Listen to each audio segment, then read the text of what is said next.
Another great question that's been asked, John. I'm going to throw this one back at you. Is it's one of my favorite things, virtual humans.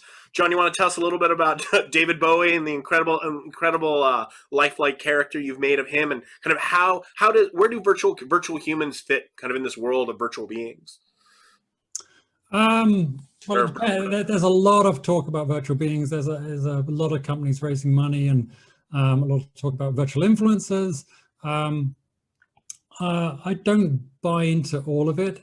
There's a lot of people trying to make businesses out of virtual humans as an interface between marketing services, retail, all this other, and all that stuff is valid and interesting, because I think anything that you have a real world use for these technologies is a really good idea, because that's what's going to accelerate those technologies. So my interest was always I said I'm a screenwriter, so it's either video games or for movies.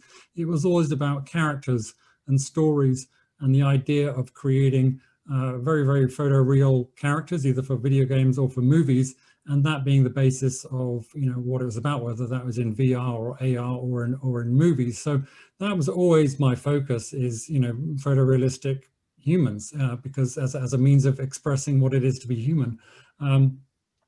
So it's again, it's such a sort of broad area. There's been a lot of very interesting developments with companies like Reallusion, who are sort of developing off-the-shelf software solutions to create really very usable digital humans.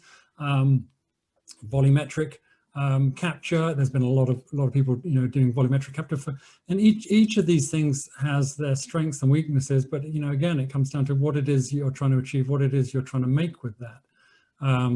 You can have this most amazing photoreal avatar.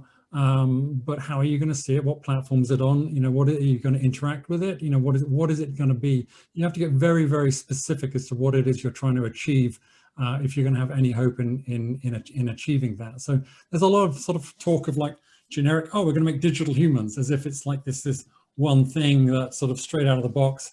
You're going to be able to sort of plug and play and use on this platform and that platform. And I just don't really see that. But I don't know. I mean, yeah. What did you want to know more about, David? I can talk about this for forever. Mm. This is one of my spaces as well, and I think that one of the mistakes a lot of people make in regards to virtual humans is that high fidelity isn't necessarily the answer. The closer you get to high fidelity, the more you have to worry about the uncanny valley, and so the more it becomes harder and harder. And again, it's like, what is it you're trying to achieve? Really, the key to a character is performance. Whether you're seeing peach fuzz and sticky lips and all of that is like, well, sure, right, but honestly, that's not, at the end of the day, it's an illusion. It's a perceptual, psychological illusion that you are convincing somebody that what you are seeing is real and that you have a connection to what you are seeing and experiencing. That, again, that's why I come at it as a screenwriter and as a filmmaker, as I'm sort of fully aware of the illusion that I'm trying to create.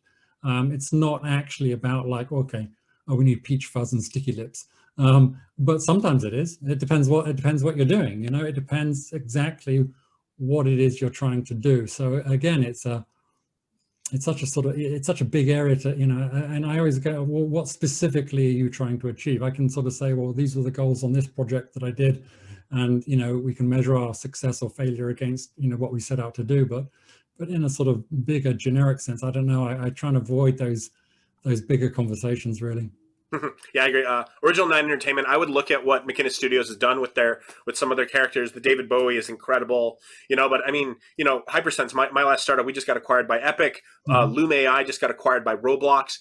These big game engine, I mean, let's not talk about the possibility that, content of the future is going to be made in Minecraft, Roblox, these, Fortnite, like these sort of kind of fidelity quality places. Yeah. In addition to these super high quality photorealistic sort of spaces, so I think part of it comes down to the generational gap of how younger folks are engaging with content, and they're going to grow up with that, and that sort of quality of content I think is going to be okay for them as long as the quality of the interaction, the quality of the experience is there.